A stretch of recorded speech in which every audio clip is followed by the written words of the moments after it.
Well, we have got a whole lot of fan bases after this past weekend's games. Mad, angry, sad, upset, ashamed, embarrassed, whatever you want to say, after some really, really disappointing performances and just head-scratching losses by several teams this past weekend. 3 in particular that I want to talk about today. You got a lot of talk going on about firing coaches, and this is unacceptable, and a lot of fans are coming out against their own coach, wanting a change made. I'm going to talk about probably the 3 coaches I'm hearing the most about over the last couple of days. We're going to talk about Will Muschamp, Jeremy Pruitt, and Willie Taggart. Keep one, fire one, kill one.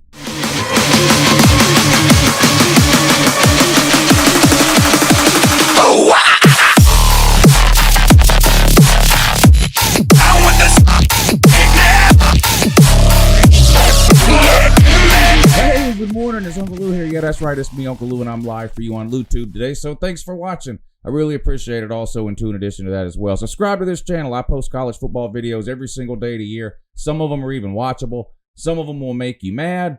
Some of them will make you sad. Some of them will make you laugh. Some of them will make you cry. Reality is a tough pill to swallow sometimes. Anyway, it is what it is. Give this video a thumbs up. I would appreciate it. It doesn't cost you anything or take you any time at all, but it's a huge help to me. I want to talk about those 3 coaches today. I'm hearing a lot of Tennessee fans that are done with Pruitt. Now, some of it is knee-jerk reaction that you get anytime a team loses, but there are some legitimate, there are some people that legitimately feel that way. Same with South Carolina fans and Will Muschamp, and same with Florida State fans and Willie Taggart. Now, disclaimer here, I'm obviously kidding when I say kill, okay? You guys know that game you used to play when you were kids. Marry one, sleep with one, kill one. Remember that game? So it's sort of that game, but we're doing it with head coaches here. But obviously, I'm not advocating it's a joke, okay? And I better not even say that anymore. But that's sort of the general premise of what I wanted to do for this video here. Let's start with keep him. All right. Of those 3 coaches, which one do I think should be kept, and which one do I think definitely will be kept and has 0 chance of getting fired this year? Will Muschamp. I know South Carolina fans are extremely disappointed today after a really bad performance against a not very good North Carolina team this past Saturday. Couple of things here, though. Yes, North Carolina was an epically bad team last year. No question about it. I think they won 2 or 3 games. I think it was 2. Coaching change. They bring Mack Brown in. Now, Mack Brown has had a lot of success as a head coach. Some success even at North Carolina decades ago. And then, of course, a decent run at Texas. Ended up winning a national title there. So, sort of a big-name coach, but a coach who has been out of coaching for a long time, been in the broadcast booth. But nevertheless, they bring him in to try to sort of pick that program up. I'll be the first to admit I expected South Carolina to win that game. But we have to remember, yes, North Carolina won 2 games last year. It's still possible, though, that North Carolina turns out to actually be a good team this year. We really don't know that yet. Now, did I watch South Carolina and North Carolina and go, oh, wow, North Carolina might win 10 games this year? No, and that's not what I'm saying. But, it is very possible that North Carolina becomes, I guess, a 6, 7, or 8 win team this year, in which case I still think South Carolina should beat a 6, 7, or 8 win ACC team. I mean, those are some middle-of-the-road teams. But the loss may not look as bad a month down the road, 2 months down the road at the end of the season as it looks right now for South Carolina. Now, that doesn't help how you feel now. And like I said, I still think South Carolina should have won this game. And I do put some of the blame for this on Muschamp. You have to be prepared for these week 1 games. And honestly, it just looked like North Carolina was the more prepared team. It's just what it looked like to me. Jake Bentley, and I don't know if this is Will Muschamp. I don't know who you blame for this. I don't know if you blame Jake Bentley. I don't know if you blame Will Muschamp. I don't know if you blame offensive coordinators or quarterback coaches, South Carolina fans. You can let me know in the comment section who you blame for this. Jake Bentley is the exact same quarterback today as he was the day he stepped on campus. He's just 4 years older. That's literally the only difference. There has been no improvement from Jake Bentley from the time he stepped on campus till now. Now, it could be that Jake Bentley's just didn't have a very high ceiling, and he peaked his freshman year and sort of just maintained that level, but just the decision-making for Jake Bentley is just terrible. He's had some of the worst decision-making as a quarterback in the SEC since forever, and, of course, that was a big part of the reason why you lost this North Carolina game. I mean, when you have 2 turnovers and you lose by 4 points, there's a correlation there. But I don't think South Carolina should fire Will Muschamp, and I don't think they're gonna fire Will Muschamp this year. And this isn't one of those troll videos where I'm saying that just because I want South Carolina to keep Will Muschamp because I think Georgia can beat him 9 out of 10 times. You know, I do those favorite coaches videos. Well, here's my 5 favorite coaches, and it's always coaches that are terrible or that Georgia beats every year. This isn't that. I really don't think South Carolina should fire Will Muschamp for a couple of reasons. Number one, Will Muschamp is heading into his 4th season now at South Carolina. In his first 3 seasons, he won more games than any other South Carolina coach in history over their first 3 seasons. Okay, that includes any coach you want to name, any of them. Spurrier, Holtz, whoever else you want to go back in time and look at. No South Carolina coach won more games in their first 3 years than Will Muschamp did. And it's not a situation where Will Muschamp inherited a loaded team. If you remember when Will Muschamp took over, one of the big gripes that South Carolina fans had about Steve Spurrier in his last couple of years in Columbia is that he had given up on recruiting. He wasn't making the recruiting trips anymore. He was delegating all the recruiting to his underlings, and he didn't like to go and meet with these recruits, and the roster had really suffered. That was the narrative and the storyline Steve Spurrier's last year in Columbia, which, if you remember, was a terrible year. They lost to the Citadel. Georgia blew them out like 58-20. Spurrier just up and quit in the middle of the season. That was the narrative and the storyline that was told during that time. You know, the roster is depleted. Spurrier quit recruiting, that kind of thing. So Muschamp didn't inherit a loaded roster. So winningest coach in South Carolina history in his first 3 years. Another point to make about Will Muschamp and why I don't think he will be fired this year and why I don't think he should. When you looked at South Carolina's schedule a week ago, you were a 5-win team. And it really didn't have a whole lot to do with you, the fact that people thought you were going to drop off the map this year or not be any good this year compared to last year. It was the schedule. Now, yes, people did expect you to beat North Carolina, but that's one game. And you got to remember, I harp on this all the time in these preview and prediction videos. Almost every single team in America loses at least one game a year that you don't expect them to lose. Almost every single team. And almost every year. And the opposite is true too, right?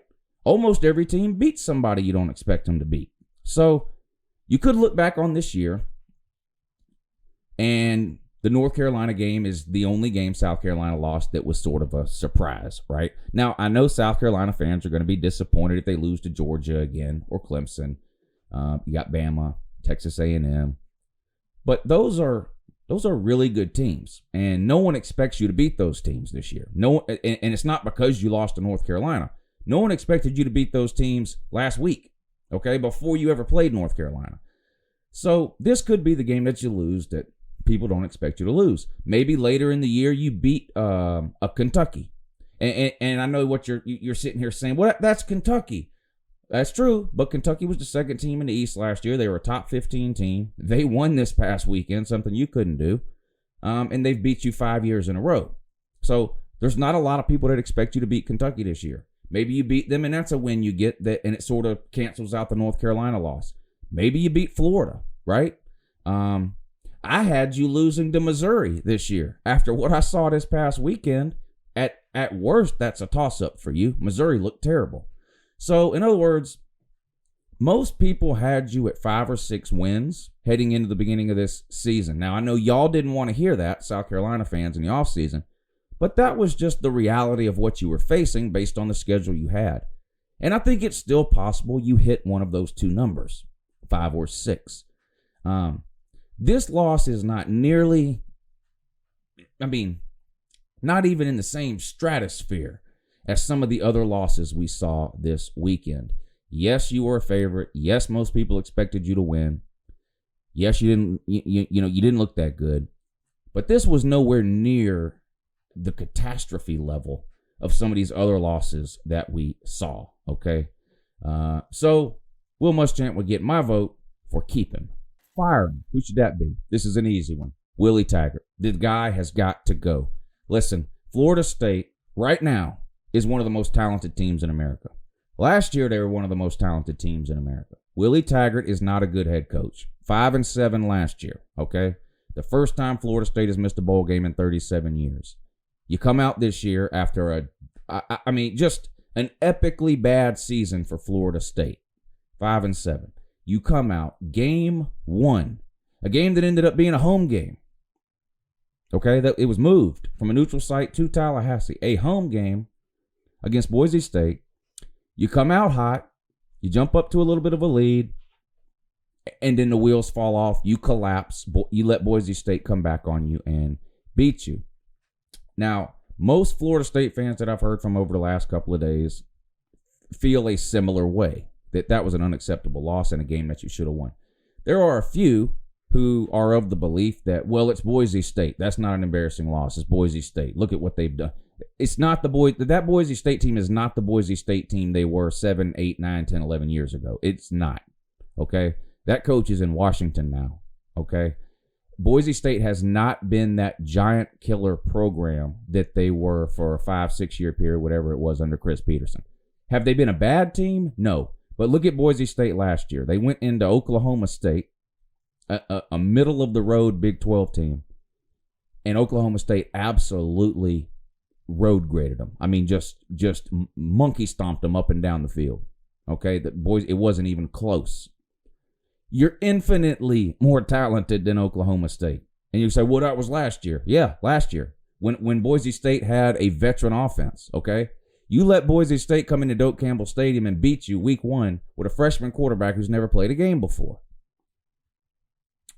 Okay?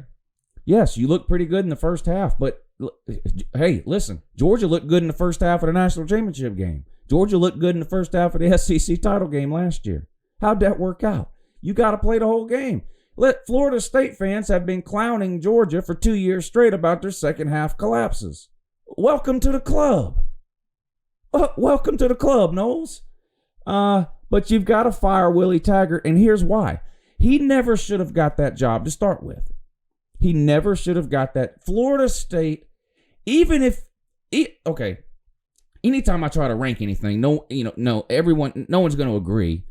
Let's say this. Even if you hate Florida State, right? You're a Florida fan or a Miami fan, whatever the case, and you absolutely hate Florida State. Florida State is a top 10 coaching job in America. Period. There are not 10 better college coaching jobs to have than Florida State. There's not.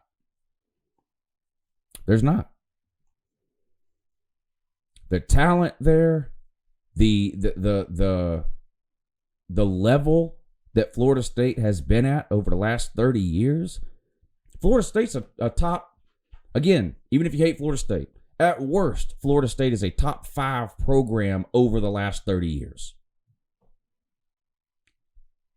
Willie Taggart never should have got this job. What was he at? Oregon 1 year, and it wasn't good. And he wasn't that good before that. His coaching record is under 500. He never should have got that job, and he is in way over his head there. Way over his head. Florida State is not a program that should hire a coach and expect a 3-4 year rebuild or turnaround time. No. You had one sort of bad year, Jimbo Fisher's last year. Okay?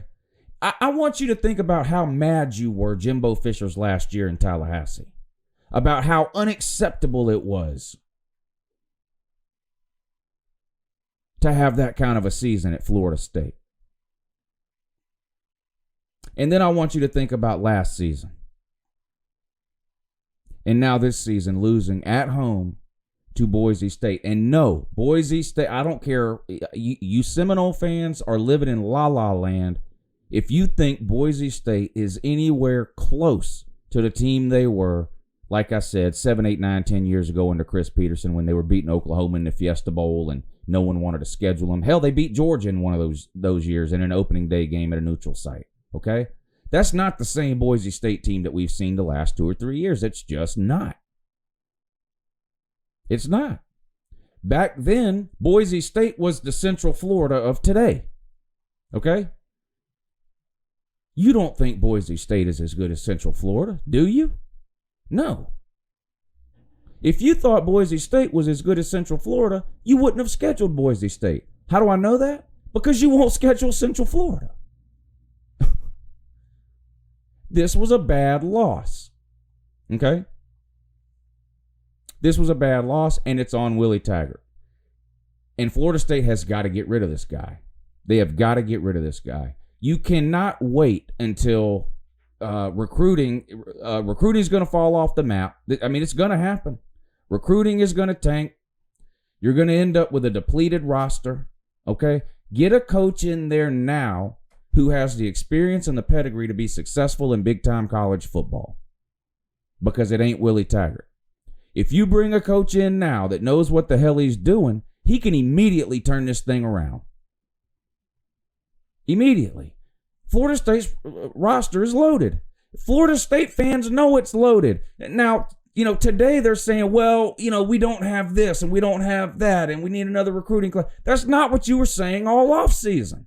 Okay? You're loaded. Cam Akers, Tamarion Terry. You guys tell me how good Blackman was all offseason. All these defensive guys you said that were going to be studs and stars. Where are they? And I agree with you on Cam Akers and Tamarion Terry. I think Cam Akers is one of the best 5 running backs in America. I don't care if he runs 500 yards. I don't care. I think he's one of the 5 best running backs in America. Tamarion Terry, I don't think he's one of the 5 best wide receivers, but he's an elite, true number 1, wide receiver 1 wide receiver. You've got real talent. But if you keep Willie Taggart around the rest of this year, next year, God forbid a year after that, by the time you decide to make a change, it's going to be too late. You're going to be in the toilet. You're going to be Tennessee. Now, I'm not suggesting you'll be a 10 years wandering in the wilderness type of thing like Tennessee, but the point is you'll have a depleted roster. You got to get rid of Willie Taggart sooner rather than later. You get the right guy in there that knows what the hell he's doing, knows how to coach, has the pedigree and the experience to be successful in big-time college football, and Florida State can turn this thing around immediately. People are like, you just hate Florida State. I don't hate Florida State. I don't understand where this comes from. I don't. This guy's obsessed with Florida State. Yeah. What do I make, 5 Florida State videos a year? Obsessed with Florida State. Mrs. Lou went to Florida State, okay? I have no hate for Florida State.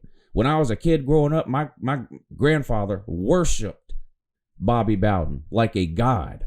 Okay, Florida State was his favorite team forever. And I used to watch. I'd go over and watch a lot of Florida State games with him, just to hang out with him or whatever. I'd go over there and watch football all day. I don't hate Florida State. Willie Taggart is not a good head coach. Fire him. Okay, here's the kill him category. And again, disclaimer, I'm not talking about killing him. That's ridiculous. Again, this is the game you used to play when you were a kid. Marry one, have sex with one, kill, whatever. Jeremy Pruitt. This guy's got no business being a head coach anywhere. Now, Willie Taggart can go to a group of 5 school or something like that and have some success. He might. That's very possible.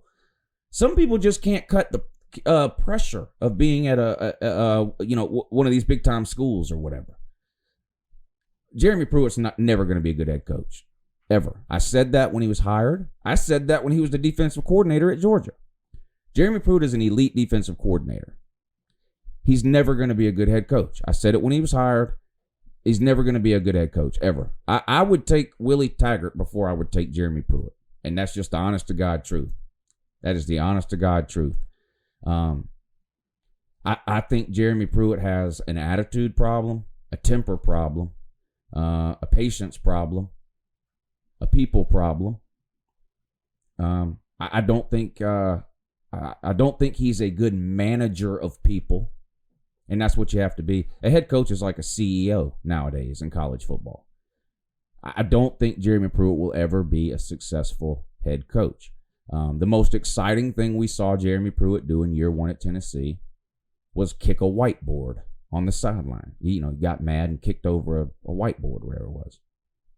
I've heard Tennessee fans the last day or two complaining about his lack of emotion. So I don't know if this guy is, what would it be, bipolar? Either really, really up, beating the hell out of whiteboards, or you're really, really down, a zombie on the sideline. I don't know.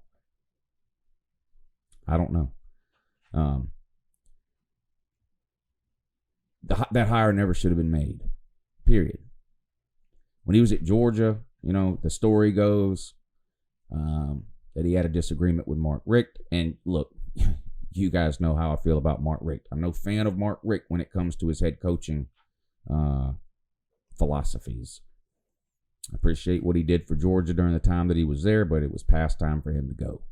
And that's just what it is. But the one thing you can't say about Mark Richt is that he's an asshole. Or, can you imagine Mark Richt being mean to anybody? No. That was one of his problems. He was way too nice. The story goes that him and Jeremy Pruitt had a disagreement. And Jeremy Pruitt actually showed up at Mark Richt's house, intoxicated, and tried to fight Mark Richt in the front yard of Mark Richt's house. I don't know if that story is true. That story floated around during Richt's last year at Georgia, 2015. Again, so those are rumors.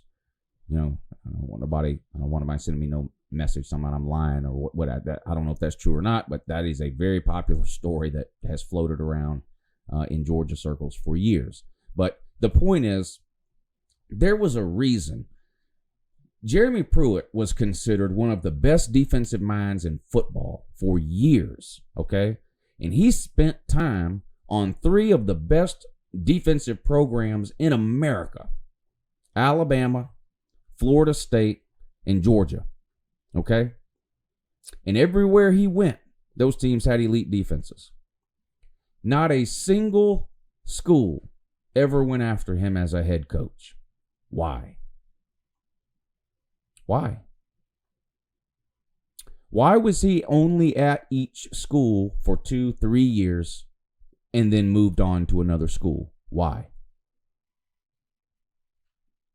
Not a promotion, a lateral move. From defensive coordinator at Alabama, there a few years. Defensive coordinator at Florida State, there a few years. Defensive coordinator at Georgia, there a few years. Defensive coordinator at Alabama, there a few years. No promotions, all lateral movement. Why? No one wanted him as a head coach. And that, more than anything else, is the primary reason he was ever hired at Tennessee to start with. Period. Now, Tennessee fans can tell all these fairy tales and stories about how former AD John Curry didn't know what he was doing, and we're glad we didn't get any of those coaches, and Fulmer came in and he got his first choice. Jeremy Pruitt was his first choice. That's nothing to be proud of at this point, okay? And I tried to tell you that then. But the reality is, you interviewed and offered jobs to 7, 8, 9, 10 different coaches after you fired Butch Jones, and they all turned the job down. You were running out of time and options at the head coaching position. Fulmer comes in, hires Pruitt. You guys acted excited. Oh, thank God we didn't get Mike Leach. Thank God we didn't get Gundy from Oklahoma State, or the guy from NC State, or the guy from Duke, or the guy from Purdue, or any of the other 7, 8, 9 people you guys interviewed and offered a job to, and they all turned it down. Thank God we didn't get any of those guys. Fulmer got his man. Jeremy Pruitt. You know, Butch Jones, say what you want about Butch Jones. And was he a great coach? No. But 5 wins his first year, 7 wins his second year, 9 wins his third year before falling off the map, right? Well, look at his last year where he went, you know, the infamous 4-8 season where Tennessee went 0-8 in the SEC. Where'd those 4 wins come from? Non-conference games. He was undefeated in the non-conference. Now, he didn't play any meaningful teams that year, okay? But you look at last year, Jeremy Pruitt opens up, neutral site game against West Virginia. You get blown out. Absolutely blown out. People gave you a pass on that. You know, well, West Virginia's going to be a pretty good team. They got Will Greer. And they were a decent team. Borderline top 20. But still better than Tennessee, and they got a big win. You finish 5-7. All excited heading into this. Year 2 under Pruitt. You can't judge. I heard this a million times. Can't judge a coach on his first year. Look at Kirby Smart, Lou. Look at Kirby Smart. 7-5 his first year at UGA. What happened second year, Lou? Won the SEC, won the national title game. Hey, is this thing on? Tennessee, you're not winning the SEC or going to the national title game. Okay, you lost year 2 under Jeremy Pruitt to Georgia State. That is unacceptable. That's unacceptable in year 2. That's unacceptable in year 10. That's unacceptable in year 1. That's not acceptable. There isn't a single player on Georgia State's roster that Tennessee would have recruited, much less signed. It's coaching. You got blown out the last 2 games to end the season.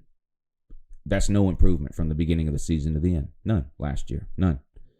You started the season out getting blown out against West Virginia. Okay? You had what some people would consider to be a good win on the road at Auburn. All right. By the end of the season, that win didn't look as good, but still, it was an SEC win, something Tennessee desperately needed. You beat a depleted and wore out and miserable Kentucky team the week after Georgia went in there and stole their soul. And then the last 2 weeks of the year, you got blown out by Missouri and Vanderbilt. No improvement last year in year 1 under Jeremy Pruitt. None. And then all offseason, you hear, well, it's year 2. Hell, even Butch went from 5 to 7 wins. Jeremy Pruitt would be good for 8 or 9.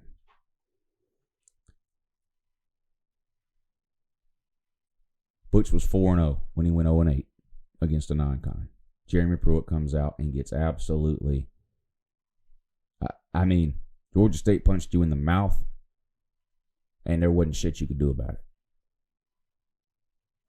And I know these are tough words to hear and tough pills to swallow, sort of like in the video I made yesterday, but this is just the reality that Tennessee is in. Now, look at the schedule. You got BYU this week. I have a lot of fun on this channel with BYU, but that's not the point of this video, though. It's very possible BYU comes in and beats you worse than Georgia State beats you. BYU is better than Georgia State. But I mean, believe that. 100%. I don't know what Tennessee can do in the 6 days between the Georgia State game and the BYU game that they weren't able to do from January to August 30th. I honestly don't. Tennessee's a 3-point favorite in that BYU game. Why? Why?